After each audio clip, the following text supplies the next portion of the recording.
मणिपुर में जारी हिंसा को लेकर राहुल गांधी ने पीएम मोदी पर तीखा हमला बोला है। राहुल गांधी ने कहा है कि नरेंद्र मोदी को मणिपुर से कोई लेना देना नहीं है, वे अगले चुनावों की रणनीति बना रहे हैं। राहुल गांधी ने कहा, आप सभी ने देखा कि मणिपुर में क्या हो रहा है।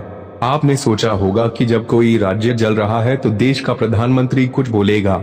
आप में से कई लोगों ने सोचा होगा कि प्रधानमंत्री कम से कम इम्फाल जाएंगे और लोगों से मिलेंगे, लेकिन आपको आश्चर्य होगा कि देश के प्रधानमंत्री मणिपुर जाकर इस पर क्यों नहीं बोल रहे हैं। ऐसा इसलिए है क्योंकि नरेंद्र मोदी आरएसएस के कुछ चुनिंदा लोगों के ही पीएम हैं। राहुल गांधी ने कहा, प्रधानमंत्री नरेंद्र मोदी जी मणिपुर के लिए क्या कर रहे हैं?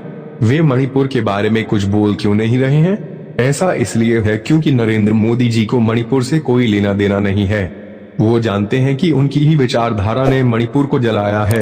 आगे फिर राहुल गांधी ने कहा कि भारतीय जनता पार्टी को केवल सत्ता में दिलचस्पी है और वे इसे पाने के लिए कुछ भी करेगी। उन्होंने कहा कि सत्ता के लिए वे मणिपुर को जला देंगे, वे पूरे देश को जला देंगे। उन्हें देश के दुख दर्द की कोई परवाह नहीं है। उन्होंने कहा कि बीजेपी और आरएसएस सिर्फ सत्ता चाहती है और सत्ता पाने के लिए ये कुछ भी कर सकती है। सत्ता के लिए ये मणिपुर को जला देंगे, सारे देश को जला देंगे। इनको देश के दुख और दर्द से कोई फर्क नहीं पड़ता। राहुल गांधी के भाषण पर विपक्षी नेता अलग प्रतिक्रिया करते दिखे। राहुल गांधी को जवाब देते हुए धनंजय सिंह ने कहा कि सत्ता के लिए ही तुम सब चोर भ्रष्ट नेता 9 सालों से एक से बढ़कर एक फर्जी खबर फैला रहे हो। मोदी आएगा, ये जनता की आवाज है, चाहे जितना पाखंड फैला लो। इस पर वीरेंद्र कुमार ने कहा कि राहुल गांधी को सत्ता का मोह नहीं है, इन्हें सत्ता नहीं चाहिए, तो काहे इतना परेशान हो रहे हो? जनता की सेवा करने के तो और भी रास्ते हैं, क्यों चुनाव लड़ते हो? वहीं शेर सिंह ने इस पर ट्वीट किया कि अरे मूर्खों के सरदार पप्पू, अपने दिल की बात दूसरों का नाम लेकर क्यों कहते हो?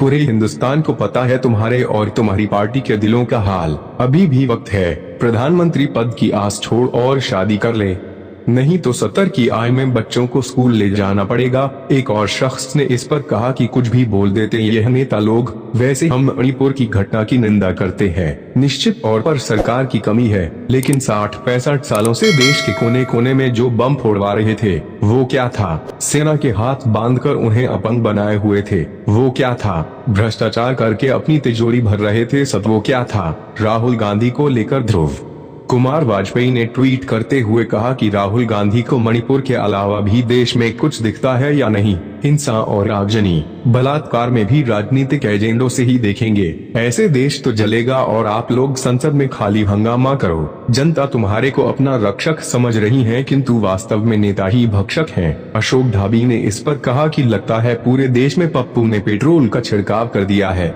जो पूरा विपक्ष देश के प्रधानमंत्री का विरोध कर रहा है। इस पर पूनम सोनी ने ट्वीट किया कि तुम क्या कुर्सी पर बैठकर हगना चाहते हो और 70 सालों से तुम्हारे बाप दादा नाना दादी क्या हगने के लिए कुर्सी पर पड़े रहे? आपातकाल लगाकर भी छाती ठंडी नहीं हुई तुम निठलों की। इन सब ट्वीट्स को देखने के बाद आपका राहुल गांधी और नरेंद्र मोदी को लेकर क्या कहना है, हमें सेक्शन में जरूर बताएं और आपसे निवेदन है कि प्लीज चैनल को सब्सक्राइब जरूर करें।